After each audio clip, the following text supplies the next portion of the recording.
always say that when all things are equal between two candidates, a follow-up thank you letter can actually make the difference. This is 3, 2, 1, hired. I'm Caitlin. I'm a career coach with 6 years of experience, and I'm going to show you how to land a job as an HR coordinator.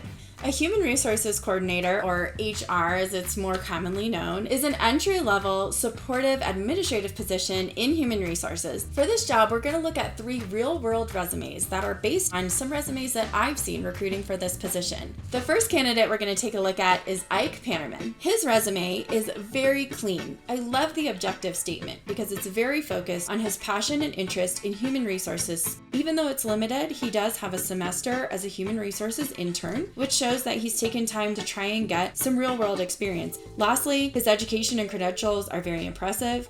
The key skills of customer service, attention to detail, and problem solving are all things that I'm looking for. Overall, Ike's resume is really strong. As a hiring manager, I'd be very excited to talk to him in an interview.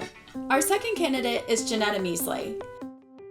She's a recent graduate with a bachelor's in business administration and a little bit of work experience. Looking at her resume, right away I noticed that there's a lot of white space. The snapshot does show some good skills: self-motivated, hardworking, knows how to use Excel, organized, empathetic. These are all great qualities we're looking for in an HR coordinator. So Janetta's resume has some formatting creativity. You see lots of big fonts and things like the little arrows. Stick with the basics. Times New Roman, Arial. Her work experience is pretty limited. She's working as a restaurant server. She's also been a teacher's assistant. Lastly, she does have the special skill of being bilingual in English and Spanish. Her education in business administration is certainly valuable. However, she could really hone in on some of the things we might be looking for and talk about transferable skills. A transferable skill is a skill that you learn in one position that can be transferred successfully over to another. So for Janetta, she is a server at a restaurant, which obviously highlights that she does have customer service experience and probably the ability to work under high pressure. She could take the opportunity to highlight these things in her resume.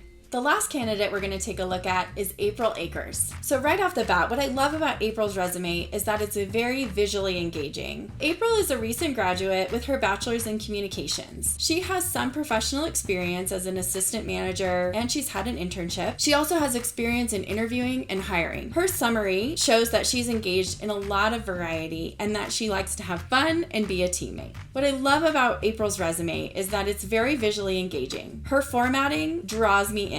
The bars next to the skills is something that I've seen on a lot of resumes. It can make it look like you don't rate as high as maybe you should. Although I like the formatting of April's resume, one thing I'd say is that she should definitely remove the picture. Formatting actually can be a deterrent, especially when big companies use something called ATS.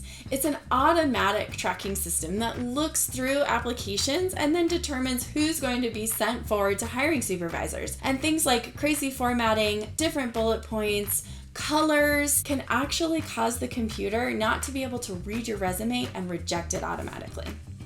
So the candidate we're going to eliminate right off the bat is Janetta Measley. She has the least amount of experience put on her resume compared to the other 2 candidates. Ike and April are the 2 candidates that are going to move forward to the interviews for HR coordinator. Ike was invited to move on to a panel interview with the hiring supervisor. During the interview, he talked a lot about his future goals, his current experience in human resources, what he enjoyed doing, and what he didn't enjoy doing. Ike was a little bit somber and serious, and a little bit more difficult to get to know. April was very energetic. She was extremely engaged through the entire process, very friendly and easy to converse with. April really highlighted the areas of her education where she dove into the human resources function. Then, once she left the interview room, it was within 2 hours that she was emailing the entire panel a thank you for their time. I always say that when all things are equal between 2 candidates, a follow-up thank you letter can actually make the difference. So who actually landed the job? April Akers. She showed up to the interview prepared with her resume and her cover letter. She'd also done research on our company. Even though Ike seemed like the perfect candidate on paper, we recognized that he would have quickly been dissatisfied with the simple entry-level duties of the HR coordinator. I think it's incredibly important to fully understand exactly what the job is calling for. Take every opportunity in your resume to highlight how you have those skills. While April is a fictitious candidate, she is actually based on a true candidate and went on to successfully earn this role. I wish you the best of luck in your job hunt. You got this.